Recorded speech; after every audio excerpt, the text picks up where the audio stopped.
أعوذ بالله من الشيطان الرجيم. بسم الله الرحمن الرحيم، والصلاة والسلام على أشرف الأنبياء وعلى آله وأصحابه أجمعين. A companion had an axe in his hand, and just as he was about to strike, to chop the wood, he heard the mightiest call that exists on this earthly inhabitants. A call that resonates at least 5 times throughout the entire globe. He heard Allahu Akbar, Allahu Akbar, Allahu Akbar, Allahu Akbar. Immediately when he heard this mighty and powerful call, he forgot about the wood that was in front of him. He dropped his axe and responded without hesitation to this powerful and mighty call, saying, لا بورك في طلقة نودي عليها الصلاة. There is no blessing, listen carefully. There is no blessing, he said, for any strike when Allahu Akbar is mentioned and one does not respond. There is no blessing in anything that you do while Allahu Akbar is being pronounced, called, if you do not abandon that which you are doing and respond to the call of Allah is the greater. Allah is greater than anything that comes to your mind and far beyond. This great call is indeed the essence, the symbol, the cornerstone of every single Muslim.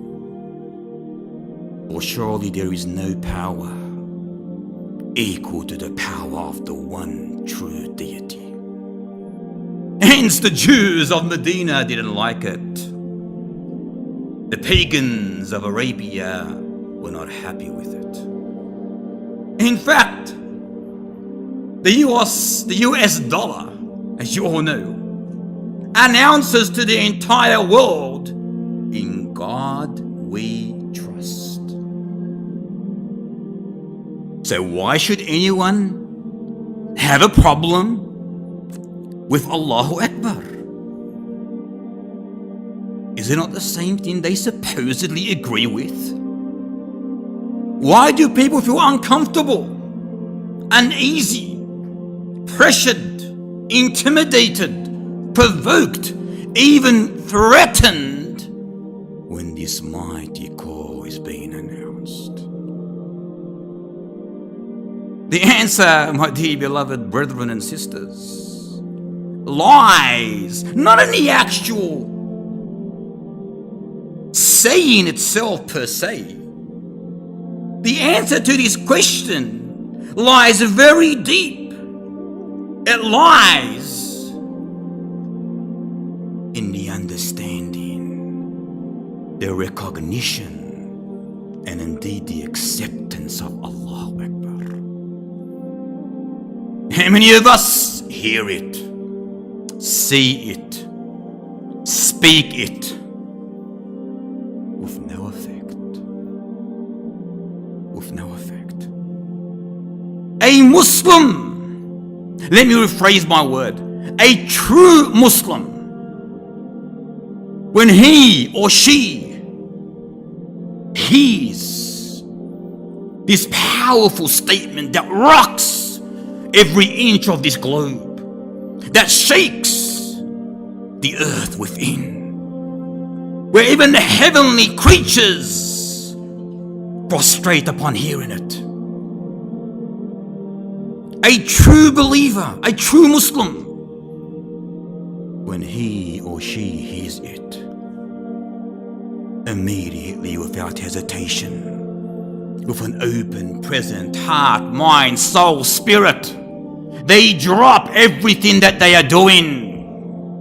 They abandon their worldly desires and they respond to the call of Allahu Akbar with delight, with love, with belief.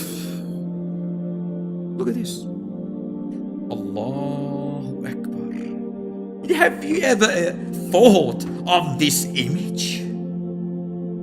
This is complete surrender, complete submission. We do this every time we initialize that which is called prayer, which is one of the most beloved acts to Allah. Allah, you are the greatest. Better words, Allah is the greater, because Allah is the greatest, is Allahul Akbar. Because Allahul Akbar, which is Allah is the greatest, and there is Allahu Akbar, Allah is greater. This is the definition. This is the greatest manifestation of complete and absolute servitude. An introspection within the body of a believer when he raises his hand and says, Ya Allah, you are greater. You are greater than my political, my cultural, my social, my ethnical interests. You are greater than my problems, pains, and worries. You are greater than my grief, my anxiety, my debts, my fear, my work. Ya Allah, you are greater than my parents, my boss, my children, my siblings, my relatives, my cousins, my friends, my enemies. Ya Allah, you are greater than my whims and desires and everything that exists. I am pretty sure now you know what Allahu Akbar means. Because if you do not, then you better learn and implement.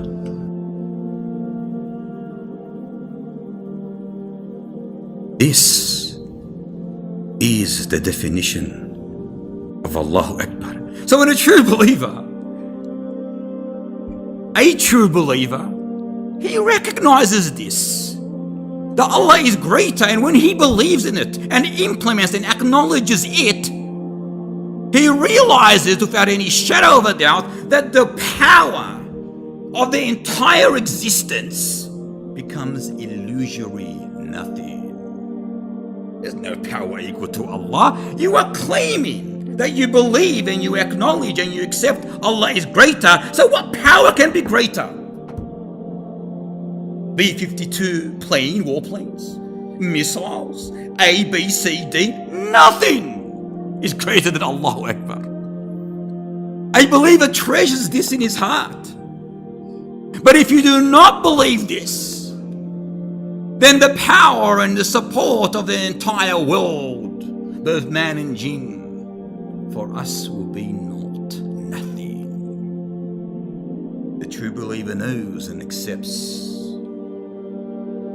that the manipulation of all those people that are always telling you what they can and what they cannot do to you is nothing, doesn't bother him. What can they do? Is not Allah greater than them? Is He not their creator? What are you scared of? What are you worried about? You're a Muslim.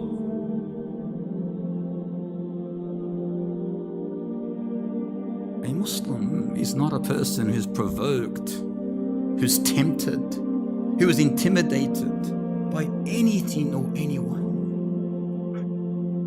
Now we know why and realize why the claimants to worldly powers are affected by it. We also realize why those who are proud of accountability are not happy with it. We also realize those who are stubborn, arrogant, egotistical smugs, if you would like, are also scared of it. The question is, where do you stand with Allah? You should ask yourselves, because I can't answer that question for you. Where do you stand, O believer, O Muslim? Where do I stand with Allah? Where does Allah stand with me? A very important question. Does He come first in your life? Or does He come when you have time? Hamakallah. Are you going to be like the companion who immediately, once he heard this mighty call, drop his axe, drop everything, and respond? Or are you going to be like the majority of people on this earthly existence who break, buckle, and shake? I haven't got time. I haven't got time for Allahu Akbar. Maybe later. I haven't got time. I am too busy.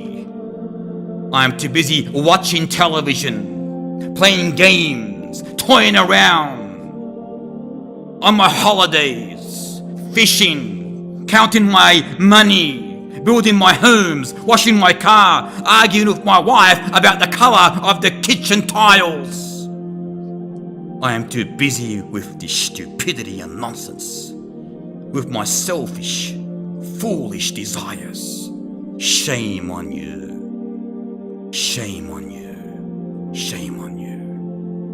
And you claim to be a Muslim. And you claim to love Allah. And you claim that you acknowledge Allah is greater. You acknowledge nothing. Wallahi, you acknowledge nothing.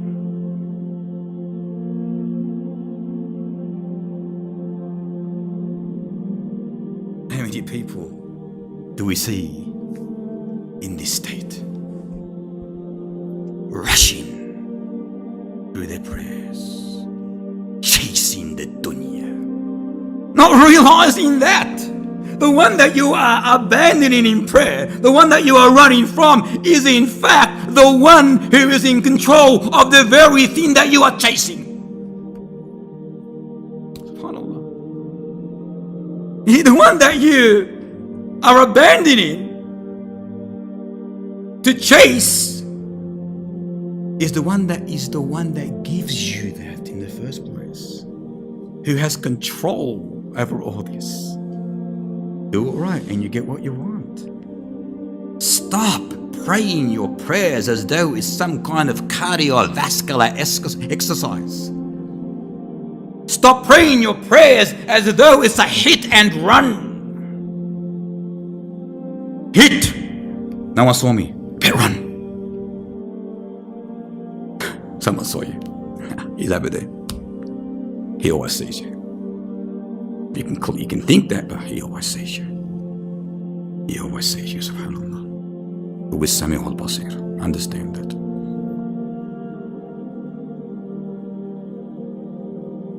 There's a narration that actually says that the greatest thief is the one that steals from his prayers. In other words, it is not correct. His bowing or his sujood.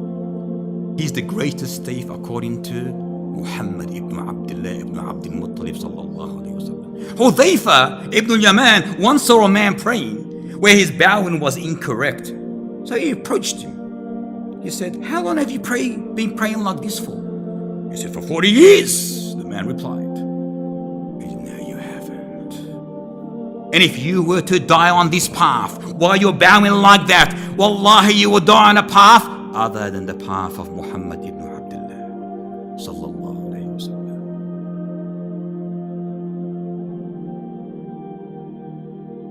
Ibrahim al-Nakhi, one of the champions from amongst the Tabi'in, he said, in the past, if we were to take knowledge or wanted to take knowledge from a particular individual, before we took that knowledge, we observed his prayer. If his prayer was according to the sunnah, not the sunnah of my father and mother, mind you, but the sunnah of the real sunnah, Muhammad ibn Abdullah. If it was according to the sunnah of Muhammad, we accepted it. Otherwise, we throw it. You don't want his knowledge. You don't implement it. What kind of knowledge is this? The companions. Listen carefully. when they entered prayer, when they said Allahu Akbar and they started praying, they left the worldly affairs, they left the dunya where you left your shoes out there.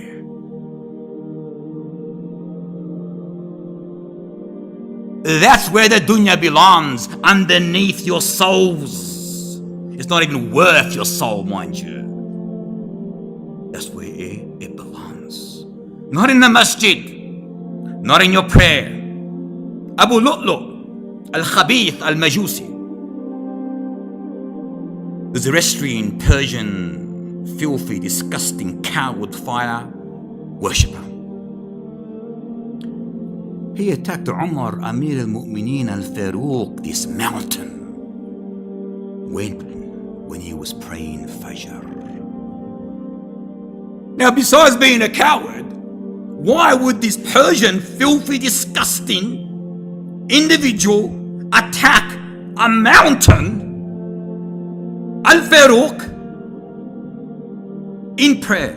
Because he knew, even this Persian, Zoroastrian worshipper knew that when the companion said Allahu Akbar, it was not the utterance of the deluded. He knew that when the companion said Allahu Akbar, it wasn't the utterance of the absent-minded or the ignorant, foolish individual. No. He knew that when they said Allahu Akbar, even this Persian fire worshipper knew that when the companion said Allahu Akbar, it came from the innermost regions of this morsel, their heart. It was an utterance that was strong and powerful. Hence, when Amir al-Mu'mineen initiated Fajr prayer, saying Allahu Akbar, immediately he fell into a state of complete servitude. Immediately he fell in a state of absolute introspection. The world to him did not exist. It was dark other than the place, the light that shined before him. And then, and only then, did this filthy coward, who could not stand before Umar would have to just look at him and he would fall. Then and only then, he stabbed him with his filthy, poisonous dagger repeatedly until he fell down. Radiyallahu anhu. And then he stabbed 14 other companions. So Abd al-Rahman ibn Auf steps forward and finishes the Fajr prayer. Shortens it. They carry Amir al-Mu'mineen to his bed. They put him on his bed. The doctor comes in. He gives him a cup of milk. He drinks it, Umar. And it comes out of his wound, solid and white, just as he drank it. The doctor looks at Al-Faruq and tells him, recommend someone to succeed you. This is the end. Umar said to the doctor, you have spoken the truth. And had you said anything else, I would not have believed you. And then he started slipping into unconsciousness, in and out of consciousness. And it was called, don't let him lose consciousness. And who was there? No other than Abdullah ibn Abbas. And Abdullah ibn Abbas, bear in mind, he was the one that would sit in his shura and remind him when it was time for what? For prayer. So he said, I know the remedy. I know the medicine that will wake him up, no matter what state he may be in. What was the remedy? Ya Amir al-Mu'mineen, as-salat. Oh, commander of the faithful, it's prayer time. He opened his eyes like a lion, ready to attack its prey. He opened his eyes and he said, listen carefully to what he said. A dying man on his bed, and yet what is on his mind and what is on his lips? لا إيمان لمن لا صلاة له. There is no faith for the one who does not pray. This is a person who's dying. That's all that is important to him. And was it not important to the greater one that is better than Umar? Our beloved teacher himself, sallallahu alayhi wasallam. Wasn't he slipping into consciousness and out of consciousness and? And every time he regained consciousness, he would say, As-salatu, as-salat. وَمَا مَلَكَتْ أَيْمَانُكُمْ. He would slip into unconsciousness. He would wake up. As-salat, as-salat. He would sleep. He would wake up. As-salat, as-salat. And they were the last words of his nubuwwah.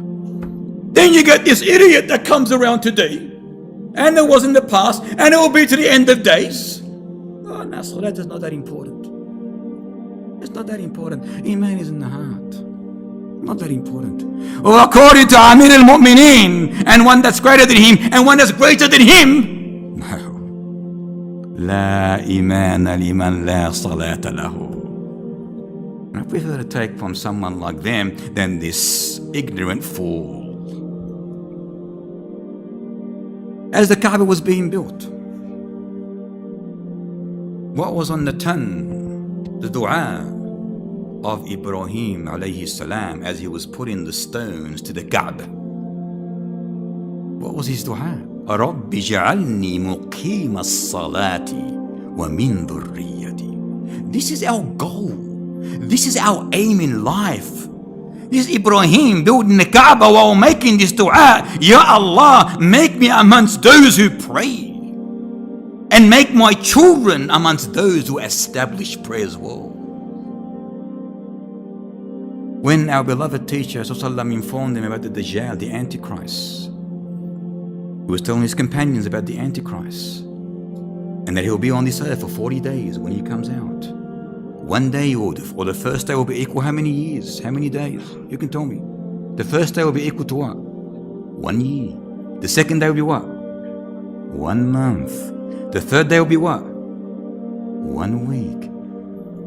And the rest, the subsequent days, like our days. When they heard that, the companions, what they say? What was on their mind? What were they thinking of? What was important to them? Ya Rasulullah, kayfa nusalli? Subhan al-Khaliq. They told me that prayer is not important. Ya Rasulullah, how do we pray? If it's that the situation, how can we determine prayer? The most important thing to them. Why? Because they knew that prayer, as-salat, is the identity, the license, if you would like, of every single one who says is a Muslim, without fail. Even during war, when the fighting is at its peak, one still has to pray according to the Sharia of Allah. And yet, we have these people that say, no, it's not important. My heart is good. My tongue is good. I'm good. There's no problem in that. Al-Iman bil-qalb. Do not feel or take prayer, whatever you do, as something monotonous. Be very wary of this. It is actually scary. There is no greater deed on the face of this earthly existence that one can do that is more blessed than salat. No greater deed. Listen to this Bedouin. He asked Rasulullah sallallahu alaihi wasallam a very simple but a very important question, and that is, Ya Rasulullah, what is the most blessed deed that one can do? The answer was just as such, simple but extremely important. As-salatu ala waqtiha. The most important thing that a Muslim can do. As-salatu ala waqtiha. Prayer at its proper time. Do not trivialize this. This is why you exist. This deed is why you exist. In the entire sunnah of our beloved Prophet ﷺ, the only time he was taken up to a divine audience was for the message of prayer. Prayer is so, wallahi, important that he was called to the presence of the divine. Prayer is so important that he was called to the presence of Al-Jabbar Al-Mutakabbir, and there he gave him a direct message to give to us, to pray regularly. That was the message. All the way from this earth to above the low tree and beyond, nothing between his Lord and himself but a veil, a curtain, if you would like, of light. Allah spoke to him directly and informed him about this obligation of prayer. Surely that is important. Surely that is our main concern. Surely we should be concerned about this. Salat, ya ikhwati wa ya akhwati al-a'izzat, does not revolve around your lives. Salat does not revolve around your world. Rather, your world, your existence, your being, your work, your love, your joy, your social behavior, your everything revolves around one and only one thing: as-salat. That comes first. Everything, anything after that is second nature to you.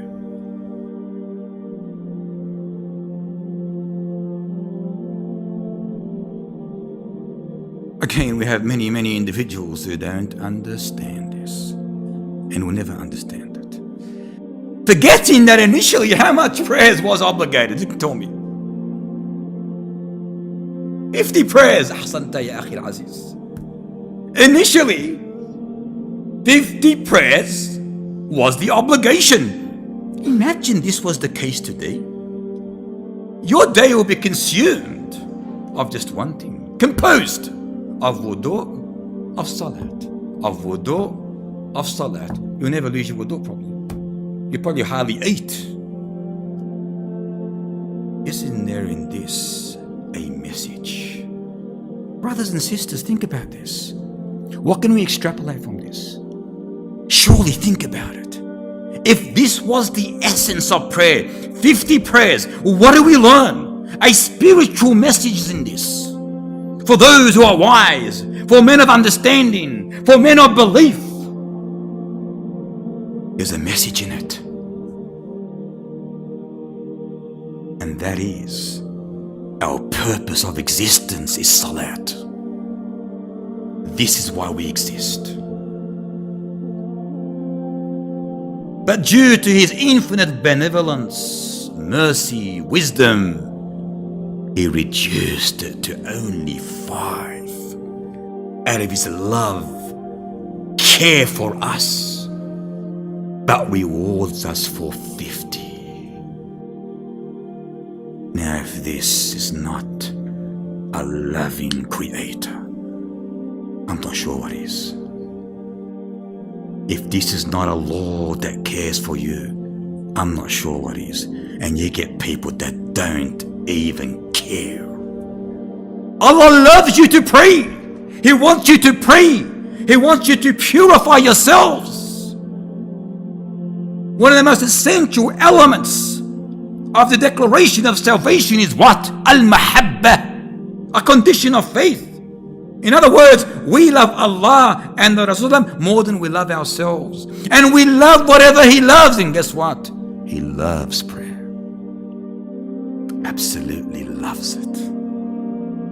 50 prayers to 5, but He's still rewarding you for 50 because He loves prayer. He wants you to be rewarded. He wants you to pray. He wants to make it easy for you, but you don't care. The majority of Muslims don't care. It's the best way to put it.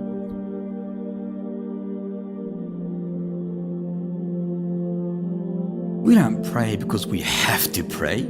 We don't pray only because it's an obligation. We pray because we love Allah and we know Allah loves it, so we love to please the one that we love. It's a simple analogy, is it not? A simple fraction, if you would like. Doesn't need rocket science, it's simple. And what does it do to us? It purifies us, it cleans us. It is the cure for the world's perplexing social filthy problems that exist from this madness that we live in. We need it. It's a mad, crazy, untamed, wild existence. Prayer is the cure for all of this. Wallahi, anyone who is sincere and genuine, when he prays, he will feel the tranquility and the serenity and the calmness descend upon him while he's praying and after he prays. That's what it does to you. Arihna biha ya Bilal. Did he not say that? Whenever he feels some stress, Ya Bilal, relieve us with the prayer, he would say. There was a great scholar, I won't hold you too long. There was a great scholar by the name of Abu Muslim, a muhaddith, a zahid. He was ascetic to worldly possession, disowned this world and what it contains. He was known to pray a lot, this great muhaddith. One day as he was praying, there was a man that walks past him. And he looks at him, he goes, are you okay? Are you majnoon? You're always praying? Now, Abu Muslim is praying. So he couldn't reply to him at that particular situation. Well, stay. But after prayer, he replied to him in a nice, wise way. He goes, this is ya akhi, this is not junoon. This is the cure for junoon. Allahu Akbar. This is not junoon. This is the cure for junoon. Isn't it beautiful? Isn't it so calming and relieving that we've got something called salat in our deen? Seriously. You know, when you're in prostration, how do you feel? Honestly. I'm talking about the ones that really pray. How do you feel? That's why I didn't say pray. He said iqamat as-salat, to establish prayer. Big difference. We haven't got time for it now. Next time, inshallah. But how do you feel? Like, how can anyone induce himself in a worldly atmosphere, entity, in sujood? أقرب ما يكون العبد لله تعالى وهو ساجد. While the closest time in your existence that you are close to Allah is when you prostrate. So how can anyone allow himself, when he's so close to Allah, let his imagination or his mind or whatever travel? What am I going to eat after this? Should I only do one tasbih? Should I go more? Should I make dua? Should I not? This is not sujood. I'm not sure what it is, but it's not sujood. This is the closest time to Allah Ta'ala. And you're thinking, you're indulged in an atmosphere of devilish entities. Seriously? Treasure. The most important treasure that exists. Treasure it here. And that is Allahu Akbar. This is where it belongs. There is no greater treasure for a believer than Allah is greater. No one can touch it. No one can remove it. No one can steal it. No one. It's yours. Allah gave it to you. You make sure you treasure it.